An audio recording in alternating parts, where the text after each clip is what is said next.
All right, so let's talk about emotionally unavailable people and why you keep feeling attracted to them. So if you keep finding yourself doing all the emotional labor in relationships, it's not that you're broken, you're patterned. So we move towards what's familiar, not necessarily what is healthy for us. So what does emotionally unavailable mean? It doesn't mean that someone doesn't care. It means they do not have the capacity to stay emotionally present when vulnerability is required. So from an attachment kind of perspective, emotional unavailability shows up when someone struggles to stay open, responsive, engaged, especially during closeness, conflict, or emotional intensity. So Brene Brown talks about it as connection is about showing up, being seen, and responding with empathy. So emotional unavailability is when someone cannot consistently do that. And from the attachment kind of research, emotional unavailability overlaps a lot of time with avoidant attachment, which can develop when emotions felt overwhelming or unsafe, or maybe it needing other people led to disappointment. Self-reliance, so relying on oneself, feels safer than connecting with someone else. So instead of reaching for closeness, the nervous system learns to pull away. It's not that they don't want connection. It's that connection doesn't feel safe. And so what does it look like in real life? Maybe they struggle to name feelings. Maybe they minimize emotions. They shut down during emotional conversations. They may show that they care for you through actions, like doing things for you, but avoiding depth. So like emotional depth in the relationship. And I think about that in the sense of like, it just feels like you can't quite connect to them. You can't quite get to them, which is because they keep relationships just slightly out of reach. Again, it's not that they don't love you or they don't want to be necessarily close to you. There is that there real part of them that does want that. But there's this other part. Sometimes we kind of refer to it as the protector part, that believes that maybe vulnerability leads to shame, to loss of control, or abandonment.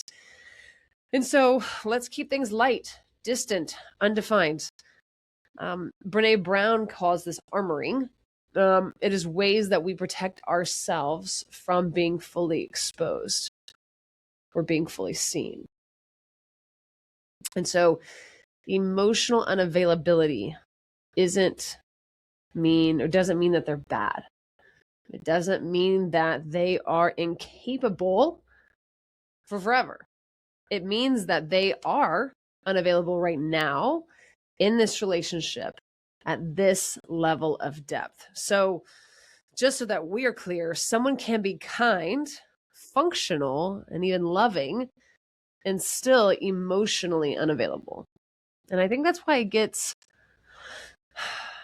so tricky, right? Like emotional unavailability, we want to say that they suck or they're the worst or they're really toxic or they're bad. And sometimes it does mean that. Like that's true. But it doesn't always mean that someone can still be loving and functional and kind and still be emotionally unavailable.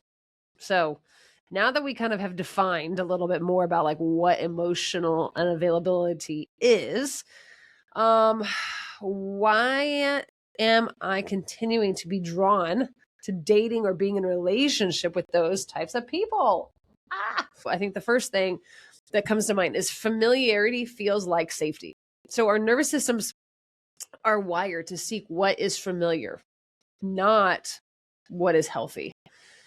And so whether you are new in the therapy game, you're new to recognizing these patterns, or you've been in the therapy game for maybe a little bit, we're having to rewire our nervous systems. That what has historically felt safe, comfortable, familiar isn't healthy for us. So if emotional distance or inconsistency was normal, growing up for you, your body learned, hey, this is what love feels like. Or, hey, so when I meet someone who is emotionally unavailable, that recognition can feel like chemistry. Because maybe growing up, that, pursual, I had to be the one to chase after love, to feel like I was in control of getting loved, that it was earned.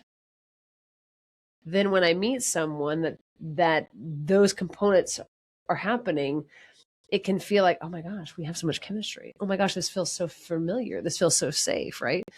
Your nervous system isn't asking you, hey, is this good for me? Like, is this healthy for me? It's asking, have I been here before? And so one of the things that I always ask folks when they come into care with us, or me, is, when have you felt this feeling before? Or does this feeling, does the sensation in your body feel familiar? And if it does feel familiar, can we think about times, or a time when maybe we were growing up in middle school or in high school or college years where, yeah, this thing happened, and that is what this is starting to feel like. The intensity isn't love. And I think that's an important distinction. That intensity isn't love, it is activation.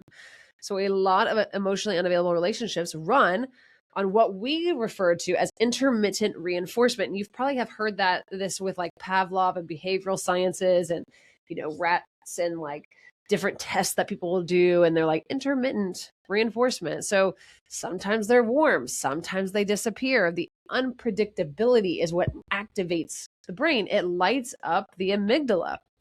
Dopamine spikes when attention returns. So that high that you get when they text back, or that like, that's not connection. It's relief.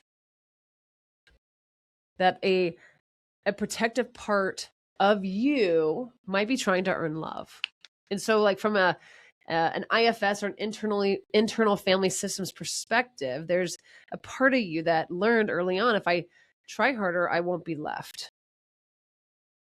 That's the fixer part, the overachiever part of you, the part that overgives and overstays. That part's not broken. It's loyal. So when someone is emotionally unavailable, that part says, this is my job. This is what I know to do. So emotional availability can feel unsafe. It's like, well, that's crazy talk, because I long for healthy relationships. I long for emotional availability. And it's like, yeah, you do here for sure. But emotional availability can feel very unsafe when all the other things are at play. So a lot of this can feel really surprising for people. So like, have you ever felt or heard someone say like, this calmness that I have in this relationship just feels so boring. Like, he's so predictable and consistent. Consistency can feel unfamiliar. Being chosen freely feels exposing and also terrifying. You contain so many multitudes within you that it's like parts of you are like, oh my gosh, I've longed for this for forever. And then there's parts of you that are like, I am terrified. Like, this is so scary. If you're used to chasing, being met can feel uncomfortable. So your system might say, this doesn't feel right. Something's wrong. Even when it's not. If you see yourself in this, I want you to hear me. You are not failing at relationships. You're not bad at them. You are repeating a pattern your nervous system learned a long, long, long time ago. So what can you do instead? The first thing would be to pause,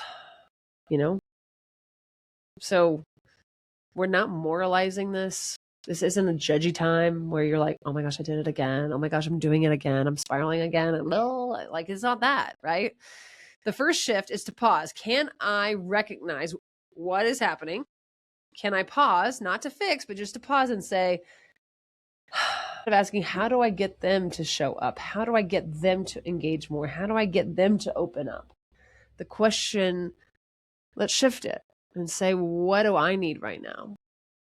What do I need right now that maybe I'm not getting in this relationship, or I'm not getting what I want right now in this relationship? Pausing doesn't mean giving up. It just means I'm choosing to turn and to recognize myself, because a lot of the times, overarching statement here, so don't come at me. A lot of times people who engage with folks who are emotionally unavailable tend to be the givers, the overachievers in their relationships, and they don't often look at themselves and ask themselves, what do I need? What's going on with me? What's coming up for me? And so after the pause, then it's, can we name the pattern? Patterns lose power when we name them. A part of me maybe is trying to earn their love. Again, the question that I mentioned earlier of like, what does this feeling remind me of? Have I felt it before? When have I felt it before? You can also practice safe connection. So safe connection might feel like it's less intense, it's less dramatic, but safe doesn't mean boring. It means your body isn't bracing for impact. When your body is hardwired for fight, flight, or freeze, or to fight, or to be in chaos, your body doesn't know what to do when it's relaxed, which might be why it's really hard for you to downshift into that parasympathetic nervous state to get into a deep state of relaxation and to feel like chill. Like, that's possible.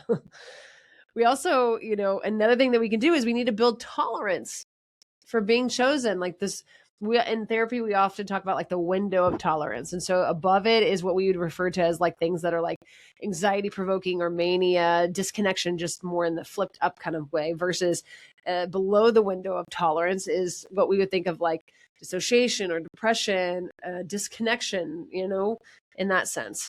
And we want to figure out, how do we find that window of tolerance of the things that we can handle, the resiliency, the emotional regulation skills that we need in order to be able to stay regulated in that window of tolerance. And so for a lot of people, the hardest part isn't letting go of unavailable partners. It's learning how to stay when someone actually shows up for you and actually wants to engage with you.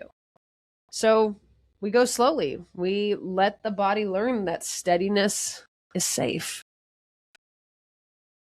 You don't stop attracting emotionally unavailable people by trying harder. That's my MO for sure. Because I like to, let me just do more. Let me just try harder. Let me just white knuckle my way into it. It's like, that's not how that works. You stop by building the capacity to stay present with yourself and with people who can actually meet you. So here's some reflection questions. If you're the journaling type, or, you're the verbal processor type like I am. Again, we're not moralizing. We're not judging. It's not I shoulda, woulda, coulda. This is just, let me just notice this. Let me understand this. Let me process and kind of take a 30,000 foot view of it, right? What would being fully chosen feel like in my body? Calm, soft, unfamiliar, maybe relieving. What kind of love might feel boring at first, but actually be safe? Again, we're not going to solve this in the matter of a night, but we will begin to chip away at it the more we can stay present to ourselves, and the more we can understand that this is a pattern that can be changed. And how do I want to show up differently in my friendships and also in my romantic relationships?